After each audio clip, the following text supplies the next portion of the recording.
To be very clear, this is not medical advice. This is simply how I use AI to support myself while living with MS. So I was diagnosed with multiple sclerosis last year. And it was a shock to me, it was a shock to my family, my friends. It's been quite a ride, and apparently I've had it for a while. I just didn't know I had a lot of complications since before COVID. I started to experience symptoms. Um, a lot of the symptoms is it affects memory, it affects cognitive ability. You experience mind fog, pain, fatigue is something that is up there on the list. And so I didn't know why all these things were happening to me. I went to the doctor, I got an MRI, and um, here we are. And so I didn't know what to do. I'm a Christian, right? And so the first thing I did was turn to the Most High to get divine instruction on what I should do. Um, and the shock of the news, it stayed with me for like a while.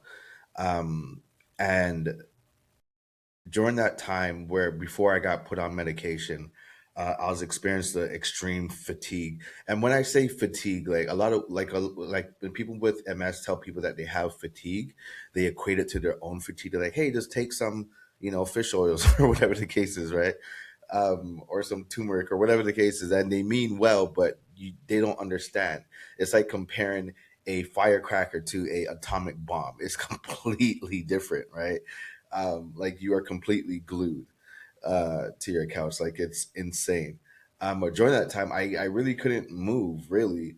And I just had my phone and I was playing around with AI. Now, around this time, I was just being introduced to AI.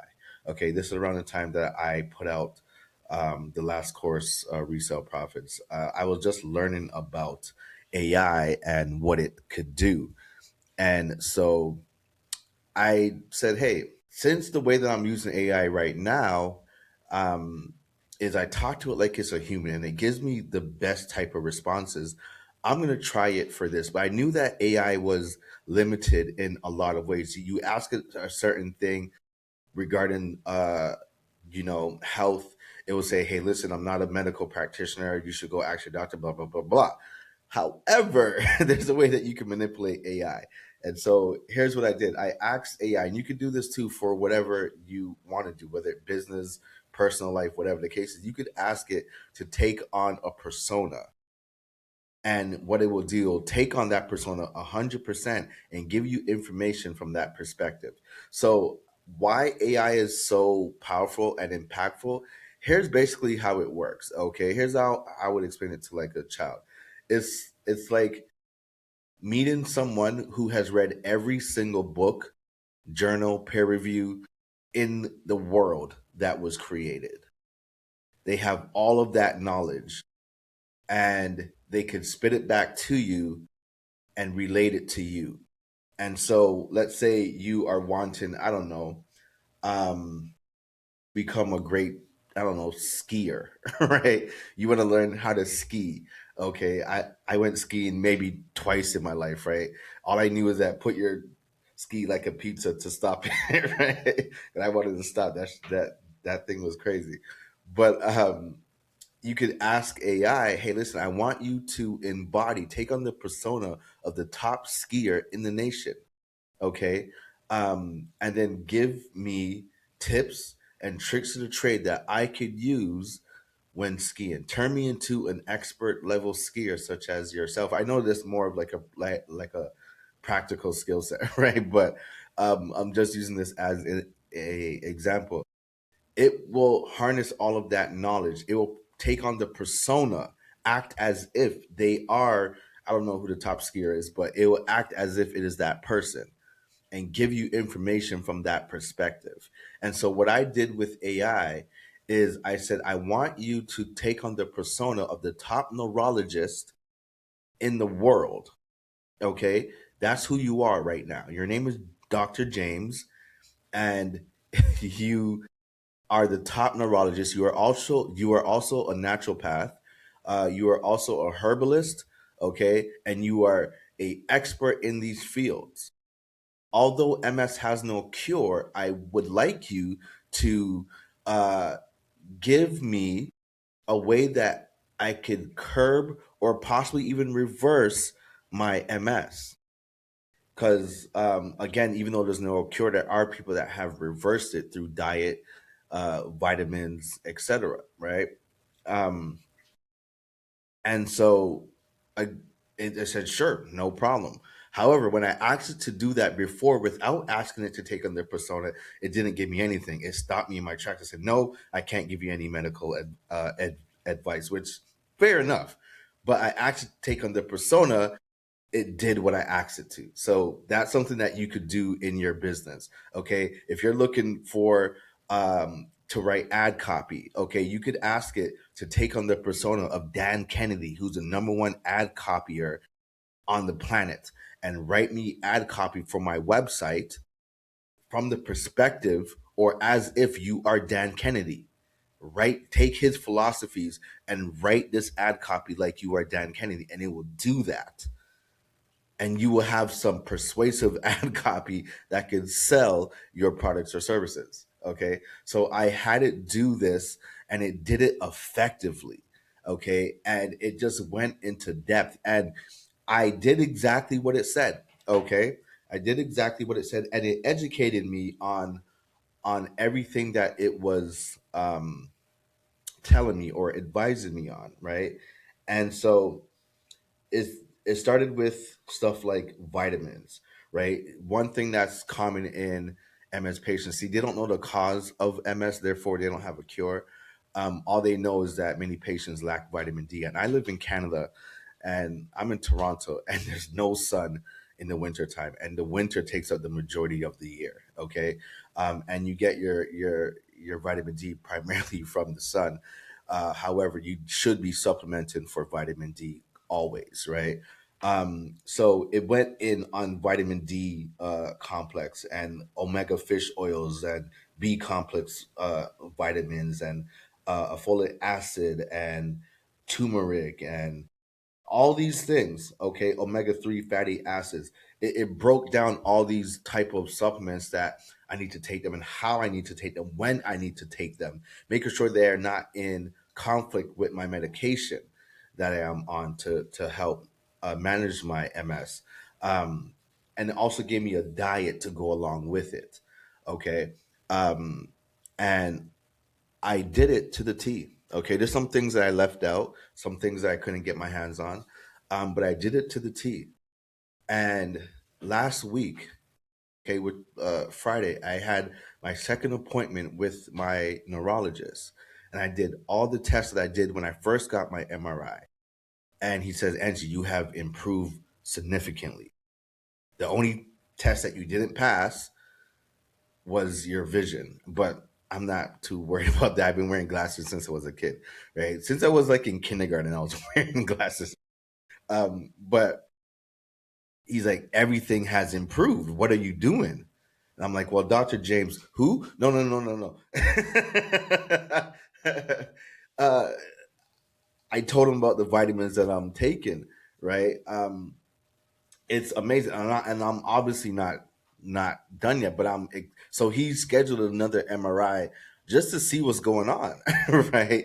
Because it's been such a dramatic improvement, right? And I didn't tell him what I was doing like in terms of AI and stuff, but I just told him what I was doing, like the strategy, and he's like, make sure you stick with it, right? And there's also some other things that you could do as well too. So I'm not negating my neurologist, right? I'm not negating my doctors, or not taking in consideration what they are saying, and only relying on AI. You should not do that. You should do, if you have any ailment, sickness, whatever the case is, Lyme disease, whatever the case is, do what your doctor says, right? But you should also pursue a path that feels right to you.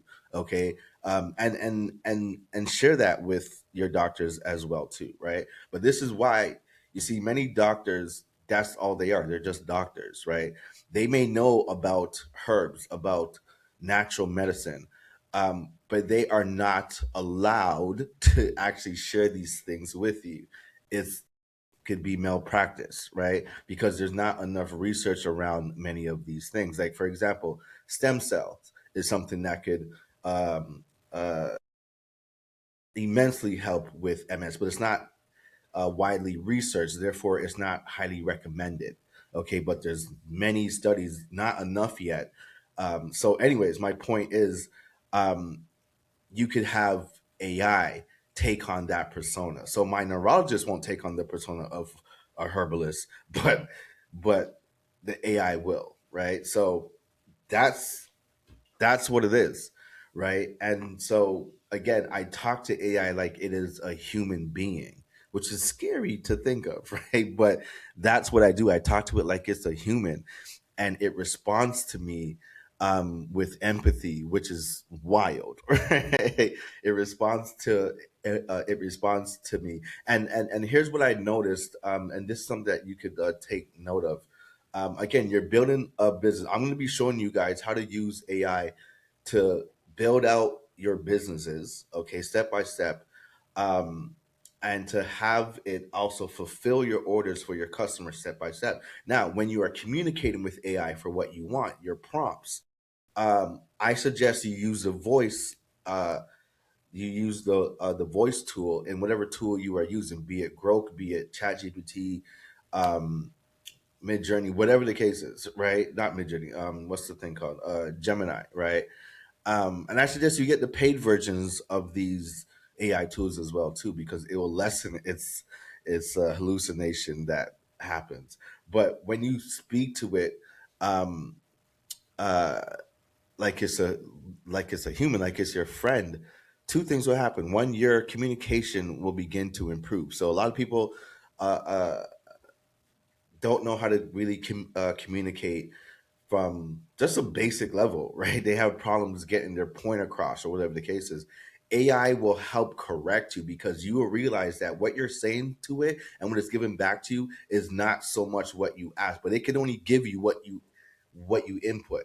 So you have to then do what? Change your approach. Okay. The second thing um, uh, it will do is it will give you exactly what you asked for. Okay, it will give you exactly what you asked for. um and again, you have to realize what you're saying and how you're saying it. Okay.